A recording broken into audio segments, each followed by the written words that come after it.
Well, welcome back to Marky Mark's Boatyard, another fun installment of, I don't know, whatever you want to call it, life in the boatyard.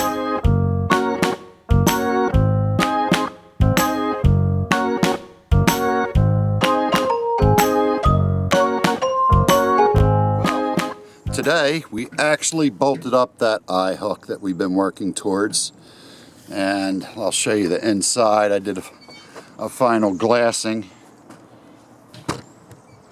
right there, so that's pretty much paint ready, and of course the cap will go back in there. So we got that done today. And also back here where the engine poked a hole in the hull, I just kind of did a rough glass there. I'm not going to bother too much more with making it look pretty because the gas tank sits on top of it. You'll never see it. But there's no hole now. And I had to tape up the hull again because we added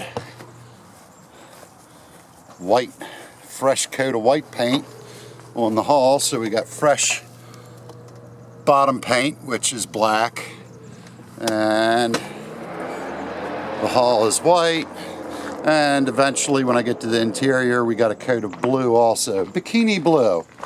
And the product, where did that can of paint get off to? Probably in my boat bag here. Yep. Is West Marine Sea Gloss Pro. Easy application, durable, high gloss, semi-gloss white. Topside paint. I got thinner, but actually didn't need it. And I probably got enough in this quart to do easily 4 coats on the hull, so we'll see how it dries. It looks like it dries nicely. Hides the brush strokes and stuff.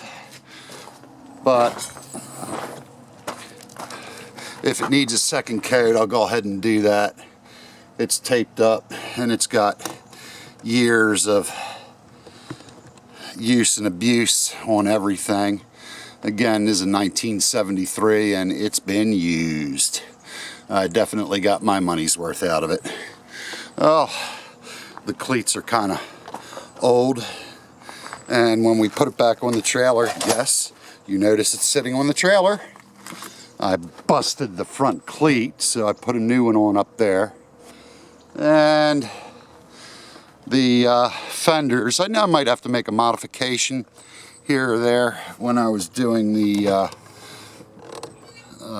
frame, it rubbed going back on the tray my paint, so I have to go back and touch that up. But I also lowered the fenders on either side, so minor modification there. And I just drilled some holes, took the fenders off, drilled holes about 1 inch up from where they were using the drill press, and bolted them, back up. That went quick and easy.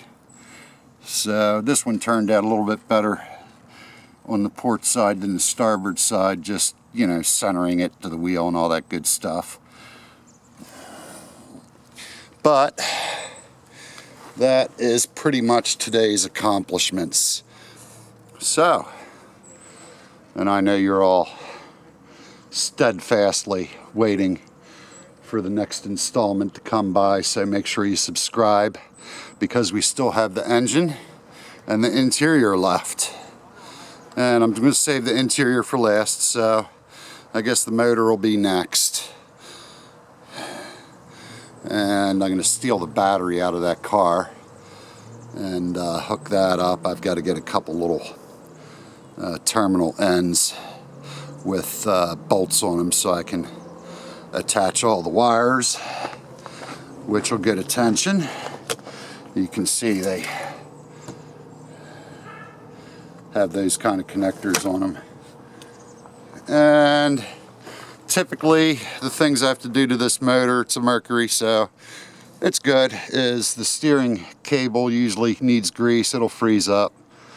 I'm sure it's tight now, so that'll be an issue. And the carburetor I usually have to take apart, clean up. So I expect to have to do those two things. Because it's been sitting for a few years, I might think about sticking a fresh water pump impeller in it. And of course I'll find out if it needs one or not. And another thing that usually goes is the gas pump itself is just a little rubber diaphragm. Like the impeller, rubber, it doesn't last forever. So, things to look forward to in our next installment. Leave a comment, subscribe, like, later.